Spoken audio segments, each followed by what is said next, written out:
Use any ATM of your convenience and stand a chance to win gold sovereign. Lanka-Pay.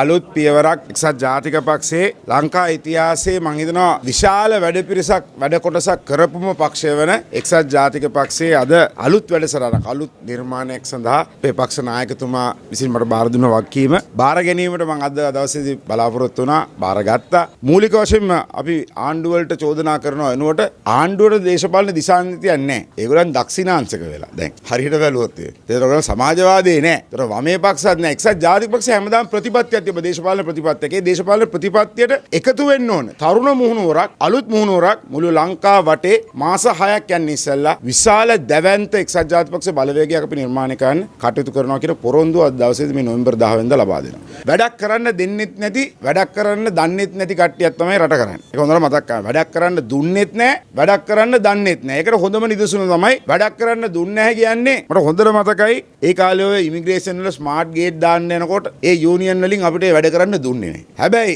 ඒක දාගත්තට පස්සේ ඒකට උදාහරණයක් කියන්න පුළුවන්. ජනාධිපතිතුමා රනිල් වික්‍රමසිංහ මහත්තයා බිලියන 6.5ක් සංචිතයක් තියලා ගිය නිසා තමයි වාහන ගෙන්නන්න පුළුවන්. වාහන ගෙන්නන්න පුළුවන් වුණා නම්බර් ප්ලේට් එකක් දෙන්න දන්නේ. තාම වාහනේ නම්බර් ප්ලේට් එක දෙන්න බෑ. ඒ නිසා පුංචි දේවල් කල්පනා කරලා බලන්න. තනිකර රනිල් වික්‍රමසිංහ මහත්තයා කරපු වැඩසටහන උරුමය කියන එක හිමිකමින් දෙන්න. නම වාරු කරලා. උරුමය හිමිකම වුණා. ආශ්වාසමත් තව මොකද්ද නමක් ගේනවා. ඒ වගේ සියලු දේ රනිල් වික්‍රමසිංහ මහත්තයා කරගෙන ගියපු රට ගොඩ දාපු වැඩ පිළිලේ යන එකක්. ඒගොල්ලන් අපිටත් වඩා දක්ෂිනාංශක වෙලා තියෙනවා. අය වැවලුත් එක පැහැදිලිව පේනවා. මම හිතනවා රටට මේක ඇත්ත කියන රැස්වීම් 1000ක් අපි සංවිධානය කරන මට වගකීමක් ලබා දීලා තියෙනවා. පක්ෂ නායකයෝ එහෙම නැත්නම් තනතුරු දරන කට්ටිය මොන මතයක් දැරුවත් ගමේ මිනිහාගේ ඉල්ලීමක් තියෙනවා එක්සත් ජාතික පක්ෂයත් සජිබත් එකතු විය යුතුයි කියලා. ඒ නිසා මම හිතනවා හැමෝම එකට කටයුතු කරයි කියලා. ඒ වගේම විශේෂයෙන්ම එහෙම නොවුනොත් එදා එක්සත් ජාතික පක්ෂය කියලා සජිබේ හැදුවා වගේ සජිබේ පාක්ෂිකව නැවත වතාවක් එක්සත් ජාතික පක්ෂය ඇතුළට එම වළක්වන්න හම්බ වෙන එකක් නැහැ. ඒ වගේම එක්සත් ජාතික පක්ෂයේ තියෙන වැදගත්කම එක්සත් ජාතික පක්ෂේ නායකයෝ බිහි කරපු හැටි 76 වසරක් අපි මොනවාද කරේ මොනවාද නොකරේ කියලා දන්නේ නැති 87න් පස්සේ ඉපදිච්ච තරුණයන්ට මේ පක්ෂය මොකද්ද කියලා දෙන තැනට අපි මේ පක්ෂය නැවත වතාවක් නිර්මාණය කරන්න අදිටන් කරගන්නවා.